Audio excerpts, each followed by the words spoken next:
This lesson is focused on 2 Jerry Garcia 4-note tricks that I've picked up from his playing and want to show to you now. So the solo that you just watched, you are going to see at the end of this video again. So I'm going to explain what's happening, and then that first solo is going to make a lot more sense. If you find this video interesting and you like the teaching style, there are now just about 70 other lessons like this in my jam band guitar platform called Tuff.Club.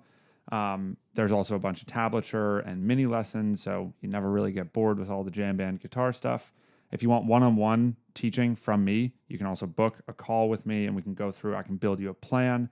So yeah, go check that out using the link in the description. So the 2 patterns are, first off, a chromatic pattern, and second off, what I call a pattern of 4, which is obviously not very original, but that's what it is. So we'll start first with the chromatic pattern. That solo is over the Sugar-E progression by the Grateful Dead. It's a B to an E in the jam section, or a 1 to a 4. So what I'm going to think is I want to play in B major. Now, I like playing in this scale, the C-shaped B major scale.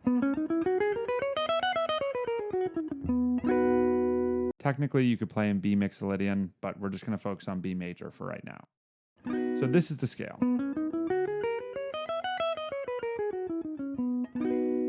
What Jerry Garcia did a lot with chromatics is he would take 3 or 4 notes, in this case we're going to look at 4, and he would play them back to back to back to back in a pretty quick succession, right? Whether it be a triplet or 16th notes, and he would travel from one note in the scale to the next.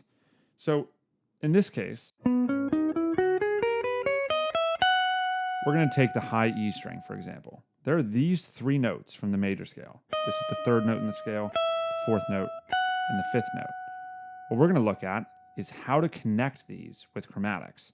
So I'm going to start with a descending lick, 5th note in the scale down to the 3rd note in the scale. The idea of chromatics is that you're going to play every single fret consecutively.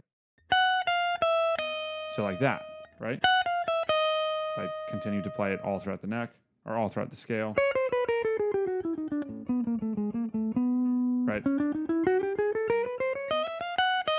It would kind of sound something like that. So that's the basic idea of chromatics. Now, in the application sense, sure, you could do this. And it would actually sound pretty good, right? That sounds kind of Jerry-esque. What I found is a little bit better than that is doing one big pull-off, like that.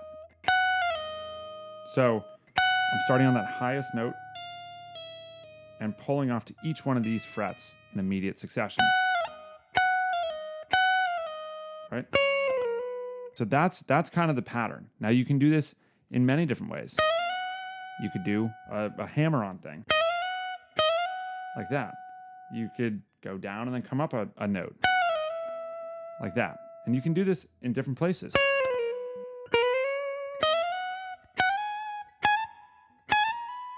Right?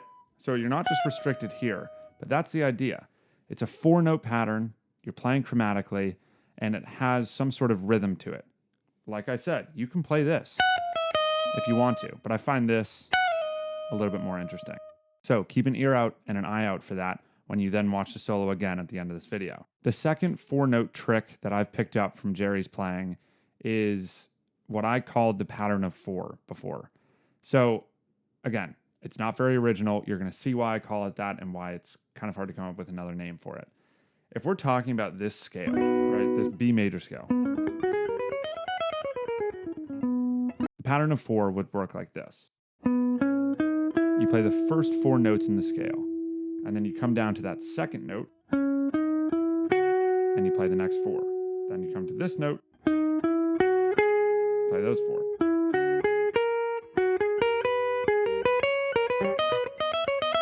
So what you're doing is playing the first 4 notes, then coming to that second note that you played, and ascending.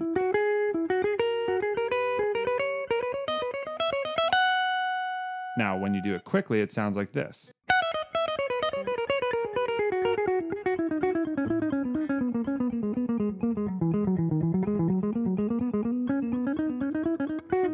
It's a really good exercise, first off, just for speed and accuracy within scales. but it's a great thing to use when you're soloing because you could do a tiny little chunk of it if you were descending or ascending. Use chromatics too.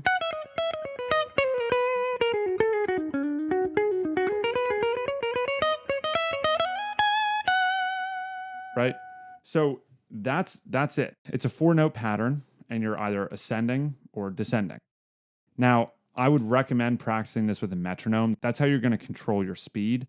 But just so you know, when you now go to watch this solo, you're going to see me pulling that out, right? Like I descended in a pattern of 4 in that solo. So those are just 2 tricks that I've noticed that Jerry Garcia used with 4 notes, right? It's the chromatics and it's the pattern of 4. Like I said at the beginning, if you're interested in lessons like this, I've got a ton more on Tuff.Club where I actually will, at this point, go through a practice routine and an extra credit routine for each lesson.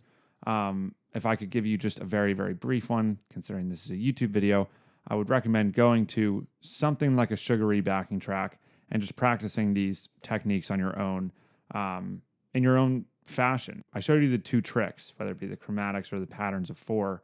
Throw on a backing track and just try them for yourself. Figure out which strings you like to hear the chromatics on, or whether you like ascending or descending for the pattern of 4, something like that. And if you're interested in one-on-one coaching from me personally, check out the weekly mentor plan. We'll get on a call. I'll hear about your playing. I'll build you a customized plan in Tuff.Club, and I'll give you weekly feedback on your progress as you go. So thanks for watching. Good luck, and I'll see you in the next lesson.